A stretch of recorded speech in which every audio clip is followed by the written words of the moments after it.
죽기 직전 염라대왕을 만난 조선 선비의 충격적인 기록. 조선 정조시대 꿈꾸듯 혼절했다가 깨어난 후 자신이 염라대왕을 만났다는 충격적인 기록을 남긴 선비 이덕훈의 실화를 재구성했습니다.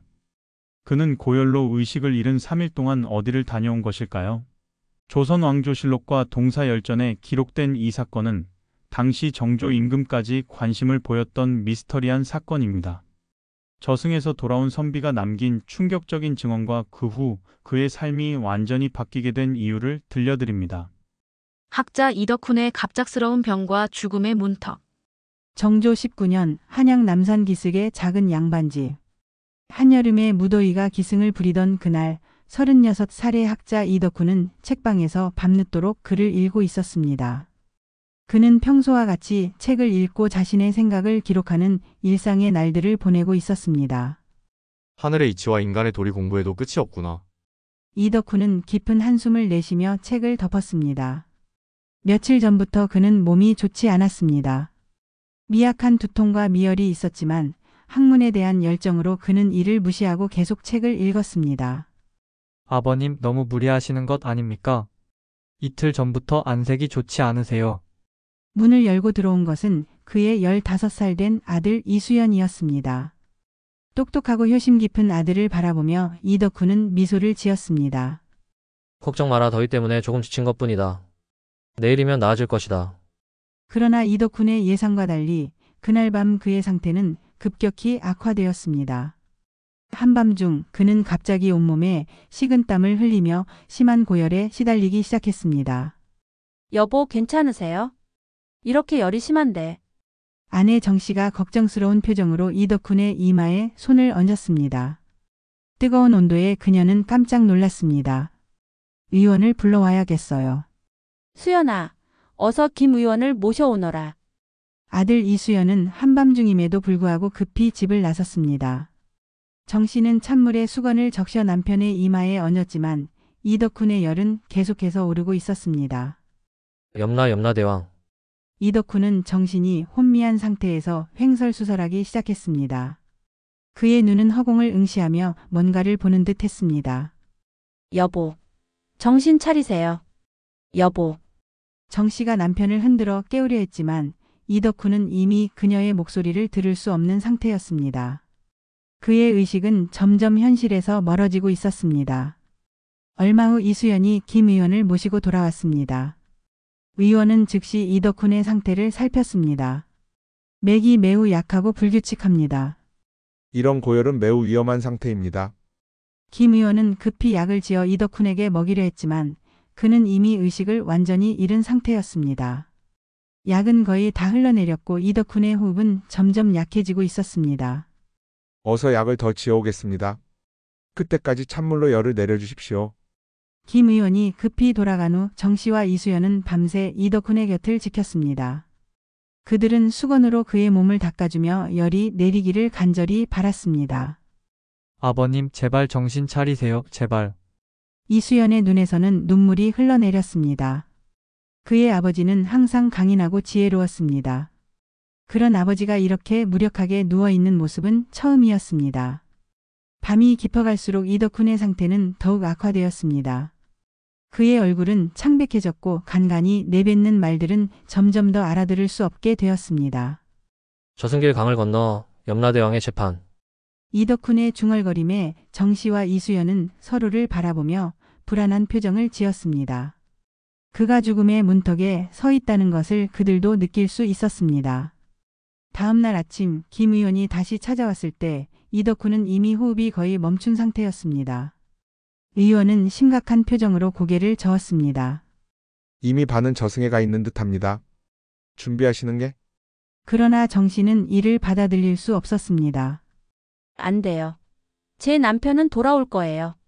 그는 강인한 사람이에요.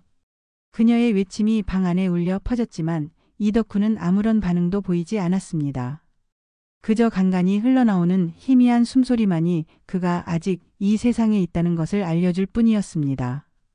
저승으로의 여정과 초조한 가족들. 이덕훈의 의식은 이미 그의 육신을 떠나 다른 세계로 향하고 있었습니다. 그가 처음 눈을 떴을 때 자신이 낯선 들판에 서 있다는 것을 깨달았습니다. 주변은 안개로 가득했고 희미하게 길이 보였습니다. 여기가 어디지? 이덕후는 혼란스러웠습니다.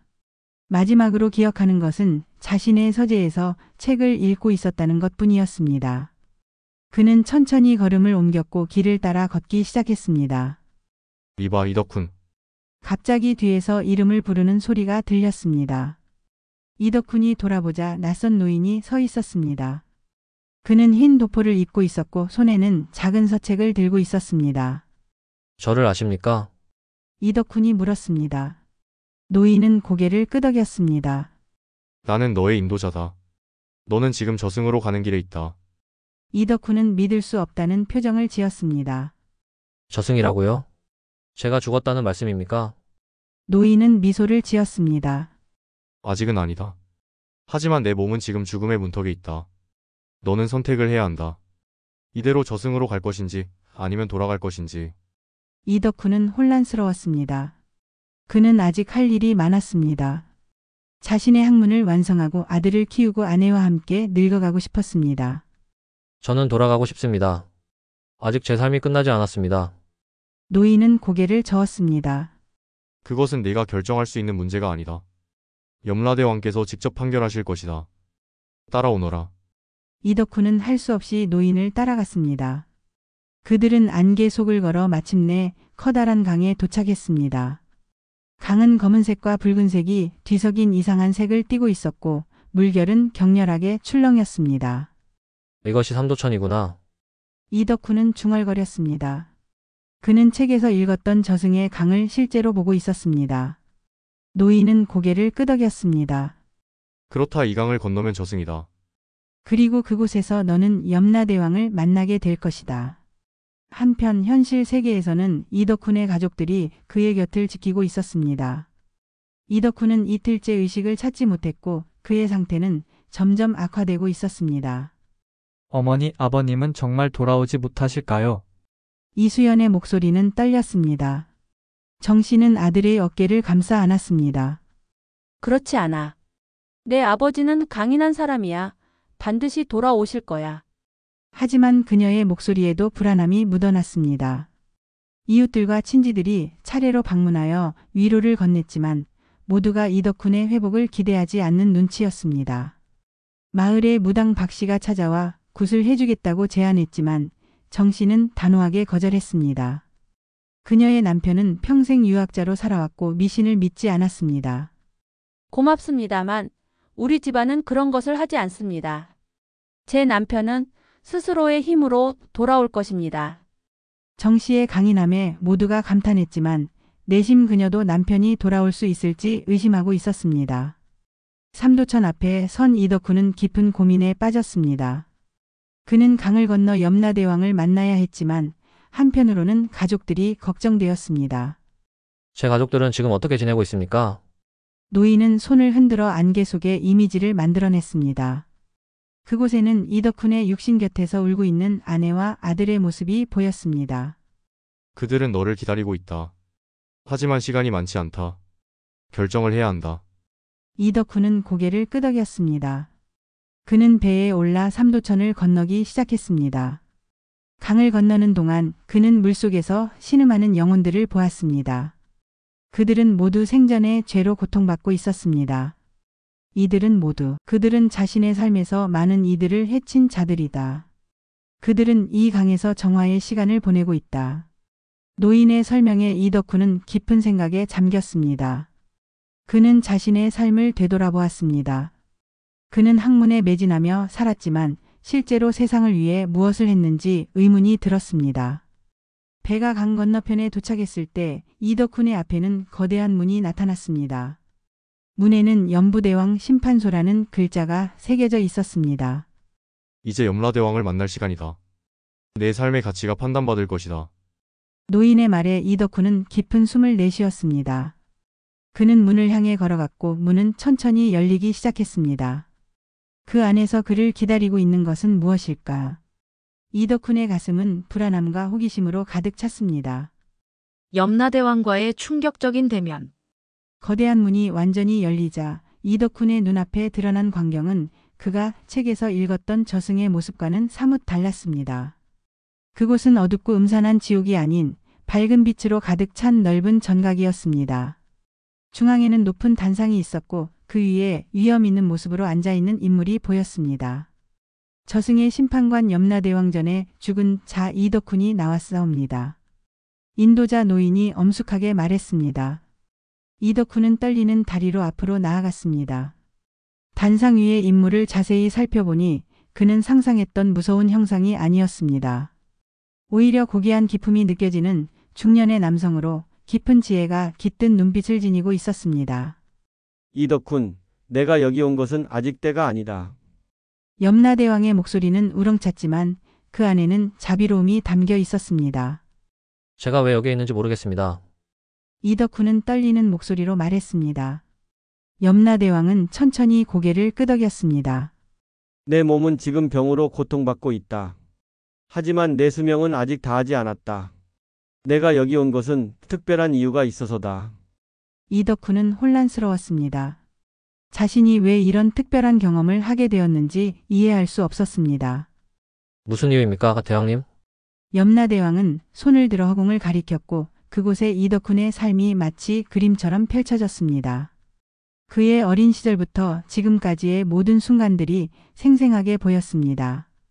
이덕훈, 너는 평생 학문에 정진하며 올바른 삶을 살았다. 하지만 내 지식은 내 안에만 갇혀 있었다. 너는 많은 것을 알고 있지만 그것을 세상과 나누지 않았다. 이덕훈은 염라대왕의 말씀에 깊이 수긍했습니다. 그는 평생 책을 읽고 생각을 기록했지만 그것이 자신 외에 누구에게 도움이 되었는지 생각해 본 적이 없었습니다. 제가 잘못 살았습니까? 염라대왕은 고개를 저었습니다. 잘못된 삶은 아니다. 하지만 완전한 삶도 아니었다. 인간은 자신의 지혜를 세상과 나눌 때 비로소 진정한 가치를 이룬다. 그 말을 들은 이덕훈의 마음에 깊은 후회가 밀려왔습니다. 그는 자신이 얼마나 자신만의 세계에 갇혀 살았는지 깨달았습니다. 대왕님, 만약 제가 돌아갈 수 있다면 다르게 살고 싶습니다. 염라대왕의 눈빛이 부드러워졌습니다. 그것이 바로 내가 너를 여기 부른 이유다. 너에게 두 번째 기회를 주려 한다. 이때 옆에서 한 관리가 다가와 염라대왕에게 책 한 권을 바쳤습니다. 염라대왕은 그 책을 펼쳐보더니 이덕훈을 바라보았습니다. 이덕훈, 내 이름 옆에는 아직 죽음의 날짜가 기록되어 있지 않다. 그 의미는 내가 돌아갈 수 있다는 뜻이다. 하지만 돌아간다면 너는 반드시 내가 배운 지혜를 세상과 나누어야 한다. 이덕훈은 감격에 찬 표정으로 고개를 숙였습니다. 감사합니다, 대왕님. 제가 어떻게 해야 합니까? 염라대왕은 손을 뻗어 이덕훈의 이마에 가볍게 댔습니다. 나는 내게 특별한 통찰력을 부여하겠다. 너는 돌아가서 진실을 볼 수 있는 눈을 갖게 될 것이다. 그리고 그 진실을 사람들에게 전해주어야 한다. 이덕훈은 염라대왕의 손길에 이상한 기운이 자신의 몸을 관통하는 것을 느꼈습니다. 마치 새로운 지혜가 그의 마음속에 채워지는 듯 했습니다. 그리고 명심해라. 모든 사람은 언젠가 이곳에 오게 되어 있다. 하지만 생명이 있는 동안 어떻게 살았느냐에 따라 이곳에서의 심판이 달라진다. 삶과 죽음은 분리된 것이 아니라 하나의 연속된 여정이다. 염라대왕의 말씀이 이덕훈의 마음 깊이 새겨졌습니다. 그는 이제 삶과 죽음을 완전히 다른 시각으로 바라보게 되었습니다. 이제 돌아갈 시간이다. 내 가족들이 기다리고 있다. 염라대왕의 말이 끝나자마자 이덕훈의 주변이 밝은 빛으로 가득 차기 시작했습니다. 그는 점점 의식이 흐려지는 것을 느꼈고 마지막으로 염라대왕의 목소리가 들려왔습니다. 기억하라. 이덕훈, 진정한 지혜는 나눔에 있다. 현실로의 귀환과 주변의 불신. 한양의 이덕훈의 집. 이미 3일째 이덕훈은 의식 없이 누워 있었고 가족들은 최악의 상황을 준비하고 있었습니다. 마당에는 상여를 준비하는 소리가 들렸고 정 씨는 그것을 들으며 조용히 눈물을 흘리고 있었습니다. 어머니, 아버님은 정말로. 이수연의 목소리가 떨렸습니다. 정 씨는 아들의 손을 꼭 잡았습니다. 아직 희망을 버리지 말자. 그때 놀라운 일이 일어났습니다. 이덕훈의 손가락이 미세하게 움직였고 이내 그의 눈꺼풀이 천천히 떨리기 시작했습니다. 여보. 여보, 정신이 드세요? 정 씨가 놀라서 외쳤습니다. 이덕훈은 천천히 눈을 떴고 주변을 혼란스럽게 바라보았습니다. 나는 돌아왔나? 그의 목소리는 매우 약했지만 분명히 의식은 돌아온 상태였습니다. 이수연은 기쁨의 눈물을 흘리며 아버지의 손을 잡았습니다. 아버님, 정말 다행입니다. 정 씨는 즉시 의원을 부르라고 하인을 보냈습니다. 이덕훈은 천천히 상체를 일으키려 했지만 너무 약해서 그럴 수 없었습니다. 물 좀 주어. 정 씨는 재빨리 물을 가져와 남편에게 먹였습니다. 이덕훈은 물을 마신 후 깊은 숨을 내쉬었습니다. 내가 얼마나 오래 누워 있었어? 3일 동안이요. 우리는 거의 희망을 잃었어요. 이덕훈의 눈은 이상하게 빛났습니다. 그의 표정에는 전에 없던 평온함과 깊은 통찰력이 깃들어 있었습니다. 나는 저승에 다녀왔소. 이 말에 정 씨와 이수연은 놀란 표정을 지었습니다. 여보, 그게 무슨 말씀이세요? 악몽을 꾸신 것 아닐까요? 이덕훈은 고개를 저었습니다. 꿈이 아니오. 나는 정말로 저승에 가서 염라대왕을 만났소. 그분이 나에게 두 번째 기회를 주셨소. 정 씨는 걱정스러운 표정으로 남편의 이마를 만져보았습니다. 아직도 미열이 있었습니다. 여보, 아직 열이 있어요. 좀 더 쉬셔야 할 것 같아요. 하지만 이덕훈은 계속해서 자신의 경험을 이야기하려 했습니다. 들어보시오. 나는 삼도천을 건너 염라대왕의 심판전에 섰소. 그분은 나에게 내 삶이 불완전했다고 말씀하셨소. 나는 지식을 쌓기만 하고 그것을 세상과 나누지 않았다고. 이수연은 아버지의 말에 귀를 기울였지만 정 씨는 이것이 병으로 인한 헛소리라고 생각했습니다. 수연아, 아버님을 편히 모시고 내가 의원을 맞이하러 가겠다. 정 씨가 방을 나간 후 이수연은 조심스럽게 아버지에게 물었습니다. 아버님, 정말로 저승을 다녀오셨습니까? 어떤 곳이었습니까? 이덕훈은 아들의 눈을 깊이 바라보았습니다. 놀랍게도 저승은 우리가 생각하는 것처럼 무서운 곳이 아니었다. 그곳은 빛으로 가득 찬 곳이었다. 그리고 염라대왕은 무서운 형상이 아닌 지혜롭고 자비로운 존재였다. 이수연은 아버지의 말에 감탄했습니다. 그러나 그의 표정에는 약간의 의심도 보였습니다. 아버님께서는 그동안 항상 유교의 가르침만을 따르셨는데 이제 저승과 염라대왕을 믿으신다는 말씀인가요? 이덕훈은 미소를 지었습니다. 그것이 바로 내가 깨달은 것이다. 우리의 학문과 신앙은 단지 진실의 한 부분만을 보여주고 있었다. 진정한 진리는 그 모든 것을 아우르는 것이었다. 의원이 도착했고 이덕훈의 상태를 살폈습니다. 의원은 놀라움을 금치 못했습니다. 놀랍습니다. 어젯밤까지만 해도 거의 숨이 끊어질 것 같았는데 지금은 확실히 회복 중이십니다. 기적 같은 일입니다. 의원이 떠난 후 이웃과 친지들이 소식을 듣고 찾아오기 시작했습니다. 모두가 이덕훈의 회복에 놀라움을 표했고 그가 자신의 저승 체험을 이야기하기 시작하자 반응은 갈라졌습니다. 이덕훈 선생님이 헛소리를 하시는군. 아니, 어쩌면 그분이 진정으로 무언가를 보신 것일 수도 있네. 유학자가 어떻게 이런 미신적인 이야기를? 사람들의 수군거림이 끊이지 않았지만 이덕훈은 개의치 않았습니다. 그는 이제 자신이 무엇을 해야 하는지 분명히 알고 있었습니다. 이덕훈의 눈에는 이전에 없던 결의와 확신이 빛나고 있었습니다. 여러분, 제가 말씀드리는 것은 헛된 이야기가 아닙니다. 저는 정말로 염라대왕을 만났고 그분에게서 중요한 가르침을 받았습니다. 그것을 여러분과 나누고 싶습니다. 그의 목소리는 약했지만 그 안에 담긴 힘과 확신은 방 안의 모든 사람들이 느낄 수 있었습니다. 비록 많은 사람들이 그의 말을 의심했지만 몇몇은 그의 변화된 모습에 깊은 인상을 받았습니다. 아직 완전히 회복되지 않았으니 더 쉬셔야 합니다. 정 씨가 걱정스럽게 말했지만 이덕훈은 고개를 저었습니다. 이제 낭비할 시간이 없소. 나는 돌아온 이유가 있소. 내가 본 것, 배운 것을 세상에 전해야 하오. 이렇게 이덕훈의 새로운 여정이 시작되었습니다. 그는 죽음의 문턱에서 돌아온 자로서 이제 세상에 전해야 할 중요한 메시지를 가지고 있었습니다. 비록 많은 이들이 그를 믿지 않았지만 그의 확신은 흔들리지 않았습니다. 그는 염라대왕에게 약속한 대로 자신의 지혜를 세상과 나눌 준비가 되어 있었습니다. 이덕훈이 전하는 저승의 비밀. 병상에서 회복된 지 한 달, 이덕훈은 이제 충분히 걸을 수 있을 정도로 건강을 되찾았습니다. 그러나 그의 모습은 이전과 완전히 달라져 있었습니다. 예전에 엄격하고 진지했던 학자의 태도는 사라지고 그 자리에 따뜻한 미소와 평온함이 깃든 분위기가 그를 감싸고 있었습니다. 마을 사람들은 그의 변화에 주목했습니다. 처음에는 그의 저승 이야기를 미쳤다는 듯이 대했지만 점차 이덕훈의 말에 귀를 기울이는 사람들이 늘어났습니다.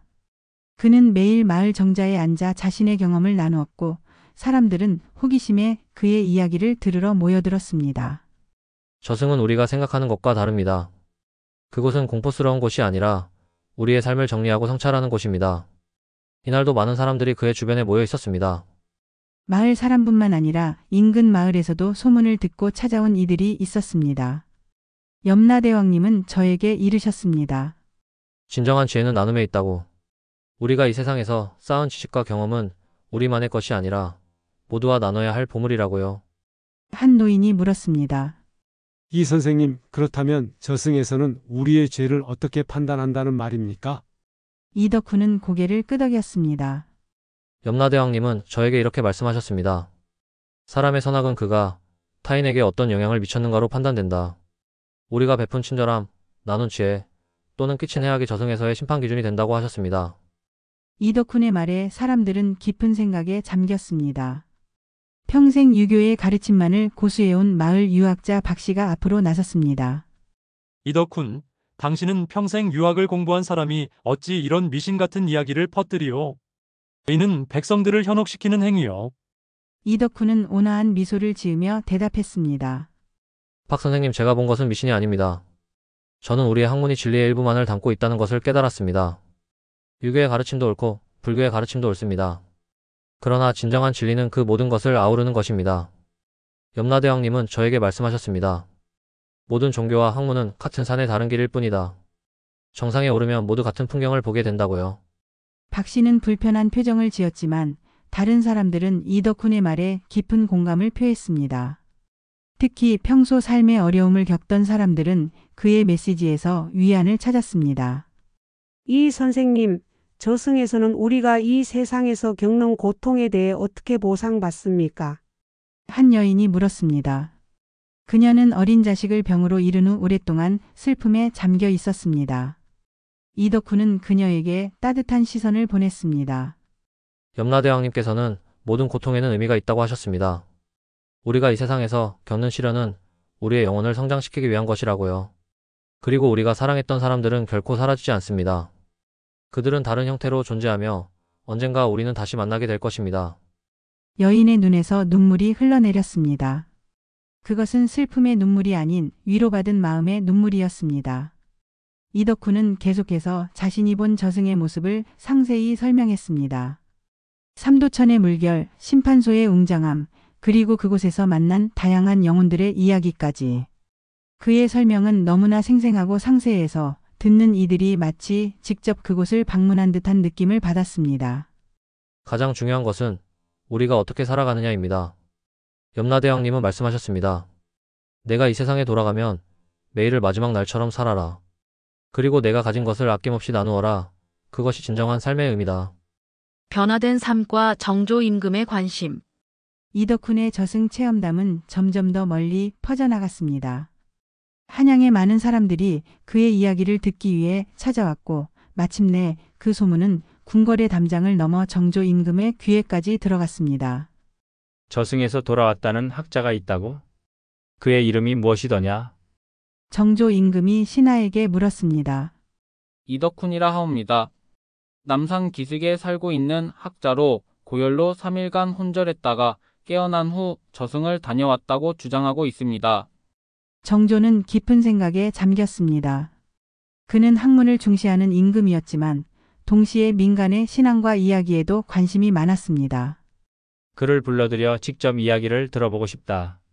내일 조정에 오도록 하라. 다음 날 이덕훈은 궁궐로 소환되었습니다. 그는 생애 처음으로 임금 앞에 선다는 사실에 긴장했지만 동시에 이것이 자신의 메시지를 더 널리 전할 수 있는 기회라는 것을 알았습니다. 정조 임금은 이덕훈을 친절하게 맞이했습니다. 짐은 내가 저승을 다녀왔다는 이야기를 들었다. 그것이 사실이냐? 이덕훈은 고개를 숙이며 대답했습니다. 네, 전하 저는 3일 동안 저승에 있었고 염라대왕님을 직접 뵈었습니다. 정조는 이 답변에 흥미를 보였습니다. 그는 이덕훈에게 자세한 이야기를 들려달라고 요청했고 이덕훈은 자신의 경험을 진심을 담아 설명했습니다. 이덕훈의 이야기를 들은 정조의 눈빛이 변했습니다. 그는 이덕훈의 말에서 진정성을 느꼈고 그것이 단순한 미신이나 헛된 이야기가 아니라는 것을 직감했습니다. 이덕훈, 내가 전하는 메시지는 매우 중요하다.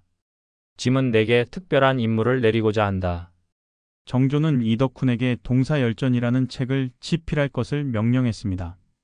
이 책은 그의 저승 체험과 염라대왕의 가르침을 담은 책으로 백성들에게 올바른 삶의 방향을 제시하는 지침서가 될 것이었습니다. 전하, 이는 신에게 너무 큰 영광입니다. 제가 부족하나마 최선을 다해 염라대왕님의 가르침을 정확히 전하겠습니다.